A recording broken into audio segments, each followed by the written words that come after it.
Hello! We are here. Yes, we are. Yes, we are. Okay. Do your intro. What's up, kitten cats? So today we are here for a special video. I haven't done a Q&A in a really long time, so I posted on my Instagram, posted this photo, and opened things up for a Q&A for the old YouTubes because it had been a minute since I had done one. So here we are. So today I'm going to answer some of your most burning questions about me. Before we get started, I do often get questions about things like what I'm wearing and what's on my face. So this lip color is 50/50 from Lipland Cosmetics. I just recently tried their liquid lipsticks and they have an amazing formula. Like, I'm real impressed. So this is 50/50, and then I put the Lancome Juicy Shakers. I think the shade is Cake, something about cake. I love cake. So there's that. This shirt is from Nordstrom Rack. I don't know what brand it is, but I freaking love Nordstrom and Nordstrom Rack, particularly Nordstrom Rack because it's a lot cheaper than Nordstrom not Rack. And then this is one of my movement watches. This is, which one is this? This one is the Beverly watch from the California collection. So I'll pop my discount code for those up on the old screen. Let's get into it. So Ashley Frederick asked if you could travel anywhere in the world, where would you go and why? So right now I would be choosing between France and Australia. I would say France because I took 5 years of French in high school and I really want to put those skills to use, and I've just always been enthralled with France and French culture, and you know, with French fashion, like it speaks to me. And also one of my friends from high school, his name's Yoon Jae, he is traveling abroad in France right now, and he actually started his YouTube channel to document his study abroad, so I'll link his channel in the description box below. I'm so proud of him. He's also like super glam. Like, go to his Instagram too, like he is more glam than I am, and it's like, yes honey.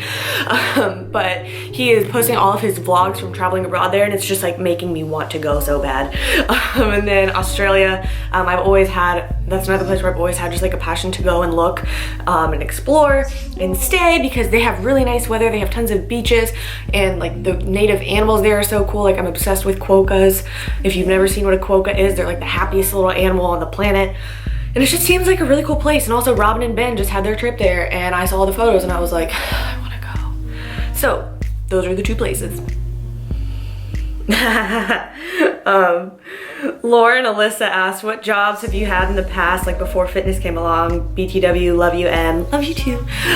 So this is I laugh because this is a really funny question. Like, I've worked a lot of just not like odd jobs, but I've had like multiple jobs in my life. So my first job that I ever had was actually my best friend growing up. Her dad owned a like water bottle and outdoor equipment company that they ran out of their basement. They sold things like Clean Canteen, Camelback, like the Go Girl things that people like go camping with. And it was actually my job to blog for them, not like on their actual page or on their blog, but to go on other blogs about the products they sold and leave comments, like substantial comments, not like just stupid trolly comments to get attention. But it was my job to like go through and interact with people that were blogging about these brands. So that was like foreshadowing in a way, like to social media, which is really weird. I was also a babysitter for a really sweet family. It was actually one of the girls that I danced with growing up. And then I was a dance teacher. I taught at the studio that I danced at throughout high school. And honestly, that has been my favorite job to date. Like, I don't want children of my own, but teaching little kids was the most amazing thing ever. And it was like having a million younger brothers and sisters that just love you, and like they were kind of like, I don't know, if I was ever having a bad day, I would walk in to teach and they were just like instant mood boosters, because they were always like excited to see me and all of that. And just like playing a role in a kid's life is one of the most amazing things. So I was a dance teacher. And then let's see, I've also worked at Panera, which was the worst job of my life. I was scarred after I worked at Panera. I literally wouldn't go in there for like a year. So I've worked at Panera, I've also worked at PacSun, I've worked at Abercrombie & Fitch. I worked at a prom dress store, a local prom dress store in Dayton called Pure Couture, that they also ended up expanding into a boutique called Shop Taylor Monroe, or no, it's called Taylor Monroe Boutique. Originally it was called Blush, but then they changed it to Taylor Monroe.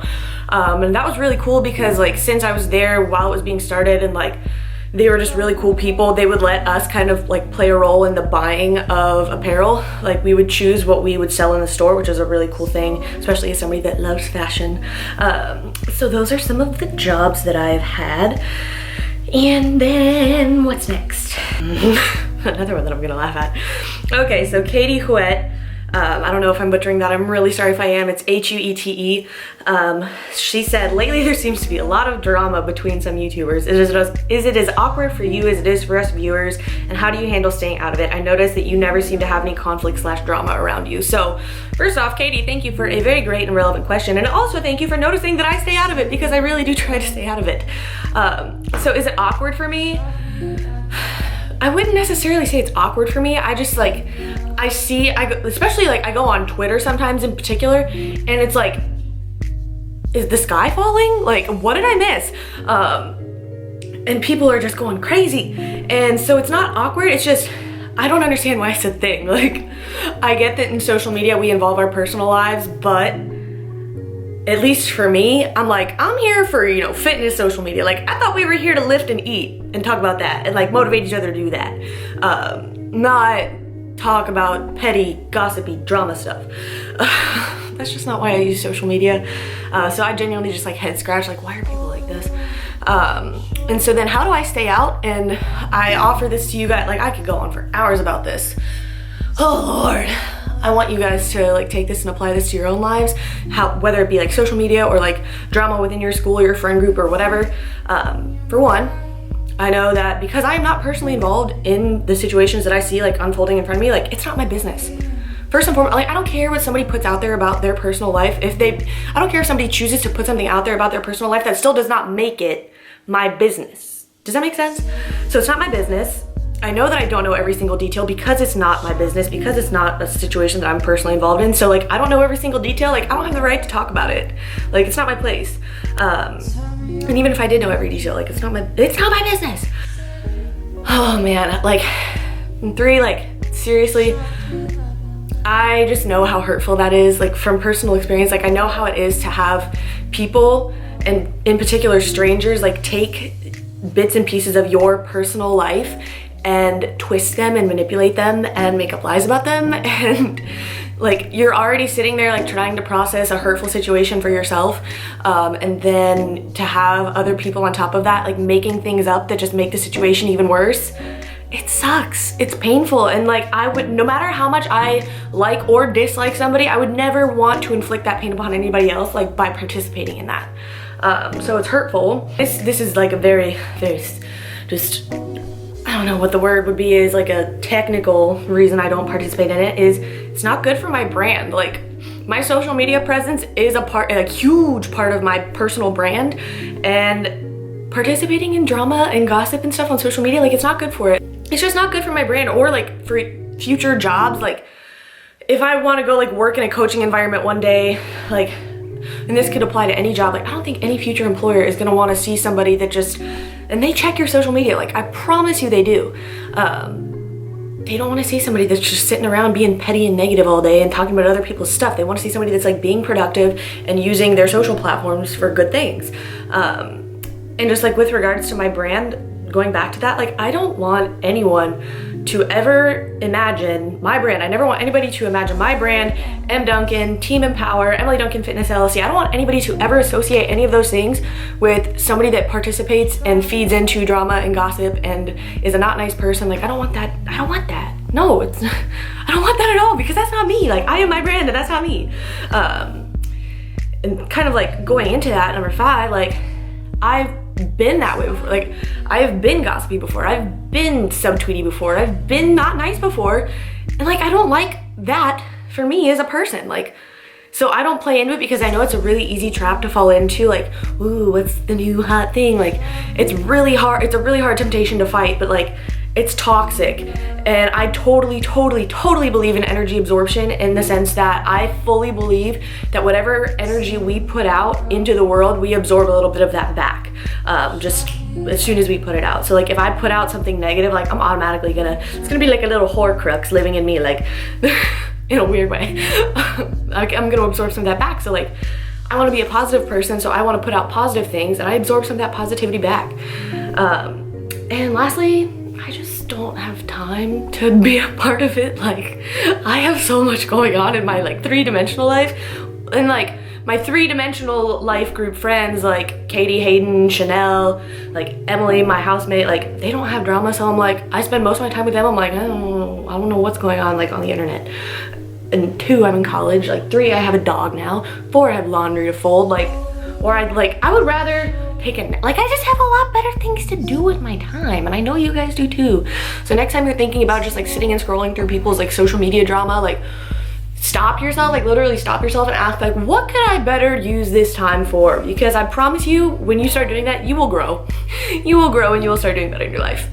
So, whoo, deep breath. Sorry, I ran out of storage and I'm about to run out of battery, which is great. This one's a fun one. Casey.Younglove asked, if you could be a professional athlete, bodybuilding aside, what sport would you choose? I would 100% choose to be a gymnast. Those people are freaking rad. Like, rad. I would love to be a gymnast. I did gymnastics for like 2 years when I was in elementary school.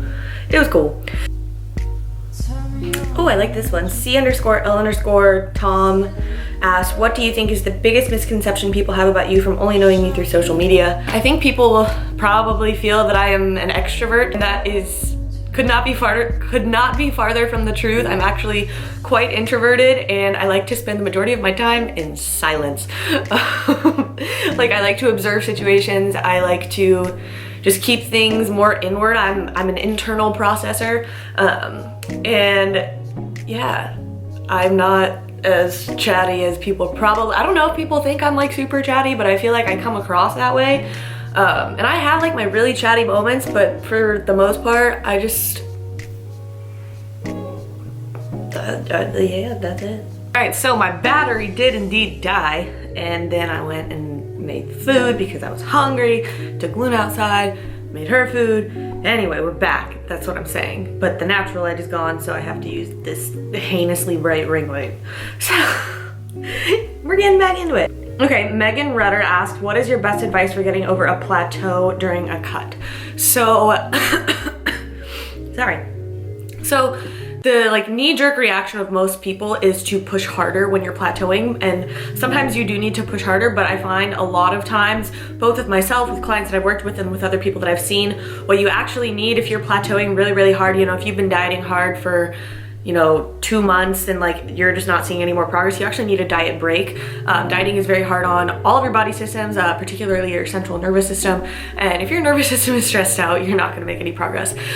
So if you're hitting a plateau during a cut, I would recommend taking a diet break. So bringing your calories up to maintenance for anywhere from a couple of days to a couple of weeks, just depending on your personal situation. But that kind of gives your systems a chance to re-equilibrate just a little bit. It's not gonna upregulate everything like back to a normal level. You need more time for that, but it will kind of allow for a bit of de-stressing. Steph Lorraine asked, when you started YouTube, were you worried about people who are from your hometown judging you? Love you, Em. Love you too. So I wasn't worried because I'm the type of person that I just like do what I want, and I'm just like whatever. But it did indeed happen. Like, I did indeed get judged hardcore, and like kind of bullied a little bit in a sense. Like, I just grew up with some like really petty people, and I would get people like tweeting me screenshots of my videos, like telling me how stupid I was. Like, people made fun of me on Snapchat. Like, long story short, I got made fun of hardcore by some of the people that I grew up with, and it hurt really bad. Like, this was like my first initial thing in like building a thick skin. It hurt really bad when it first happened, and I was like, why are people being like this? Like, I'm just doing what I love and I'm talking about it. Like, why is that such a bad thing? Why am I getting made fun of?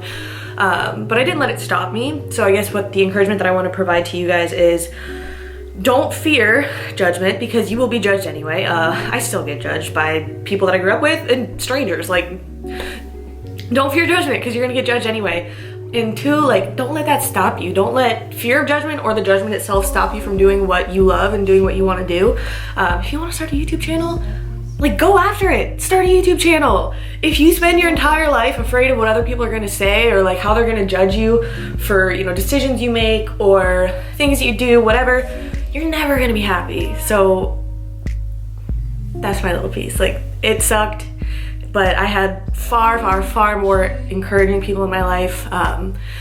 supporting what I was doing and cheering me on. So while it's easy to let the negative voices get to you, like,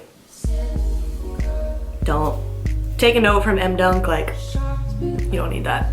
You don't need that, nor do you need to pay attention to that. So that is that. Lynette Mariah, or Maria, is it Maria or Mariah? Tell me in the comments below, girlfriend, thanks.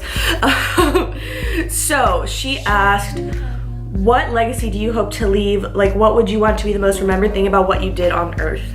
So it's not necessarily a thing, like a concrete thing, but I think the legacy that I want to leave is that I went after everything with unmatched tenacity, intensity, and purpose. Like, you guys hear me talk about tenacity, intensity, purpose all the time. Like, I fully believe that, I fully live that, and I want people to remember me by the person that lived that with an unmatched level. And you know, somebody that lived unapologetically as herself, and also along the way inspired other people to do the same, like genuinely inspired other people to do the same, not just like, oh, you inspire me, but literally people changing their lives because they see the way I live mine. So I would say that's like the ultimate legacy that I want to leave. Tenacity, intensity, purpose, be unapologetically you. Yeah. Rochelle Finney Fit asked, how do you set up your sets/reps for your load/volume days? It's real simple. When I'm doing a load day, I work up to a 6-rep max, and then I drop the weight after I hit that 6-rep, then I do 9, then I drop the weight again, do 12, drop the weight again, do 15. And then on my volume days, I do 3 to 4 sets within like an 8 to 15 rep range generally. With either day, if I'm feeling like really, really good and I want to do a little bit more, like I will. It's not set in stone. It's not, oh, you must do these reps and nothing else. What's that voice? I auto-regulate a little bit. So that is the rep scheme and the set scheme and all of that. Paleo Girl Chrissy asked, what are the key things to reaching your goals? To reflect on a question that I just answered, tenacity, intensity, purpose. Like, if you don't have, there's a reason I talk about those things so much. There's a reason those words mean so much to me. It's because they made me who I am. Like, if you have a goal and you're just kind of lackadaisically going at it, you're not gonna reach it. You won't. You need to be tenacious about your dreams and your goals. You need to be intense, and you need to have a reason behind it. You need to have that purpose. Like, that is how you achieve amazing things, and not just because like it's good for you, but because when you're trying to reach your goals or your dreams or whatever, and like whatever that looks like to you, there's gonna be times when it sucks. There's gonna be times when it's hard. There's gonna be times when you don't wanna, you know, study for another hour. There's gonna be times when you don't wanna go to the gym. There's gonna be times when you would rather like take a vacation than spend extra time working. But if doing those things helps you, like if doing that extra work or that extra hour of studying or that gym session that you don't want to do helps you get towards your goal, then you have to do it. And so you have to be able to employ the concepts of tenacity, intensity, purpose when it comes to reaching your goals. At least I fully think so. That's just me, and it's worked pretty well for me so far.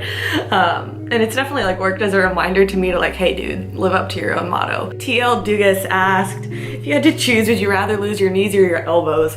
Knees 100%, because kneecaps freak me out. I think they're the ugliest feature on the human body. Like, I hate kneecaps. Miss Mighty Mouse asks, since you love animals, if you could be reincarnated as any animal, what would you be? I would either be for sure a wolf. Like, wolves are my spirit animal, like to my core. A wolf, a dolphin because I love swimming in the water and the ocean, or a bird because I think it'd be really cool to fly. I don't know what kind of bird, but something like majestic and rad. All right, this will be our last question because this video is already on the lengthy side. Amy Perez 829 asked, how did you and Katie Hearn become friends? We actually became friends through social media, and she and Hayden helped me through like a really hard time in my life. They opened up their home to me at a time when I really needed it, when I really needed friends. If they hadn't opened up their home to me when they did and how they did, like I literally would not be sitting in this room right now because I wouldn't have moved here, and moving here has been like the most transformative experience of my life, and like it's been just the largest provision from God. Like, God knew that I needed it. And I feel, oh, I'm gonna get emotional. Like, God knows like when we need angels in our lives, and I definitely think that Katie and Hayden were that to me, like at a time when I really needed them. Whoo! So they actually opened up their home to me like multiple times, like when I was going through some rough stuff. And yeah, and other than that, she's just been like a really great friend to me. But yeah, we became friends. through social media. Like I followed her for a really long time, and then she followed me at some point, and like we were just like, hey, we like each other. And so then we just like exchanged numbers, and then yeah. And now we like these. We're actually going to get sushi together tomorrow night, which I'm so excited about because I haven't had sushi in like a month. That's a lie. Is it a lie? When was the last time I had sushi? See, I can't remember. That's when I know I need sushi. So I'm gonna wrap up the video here.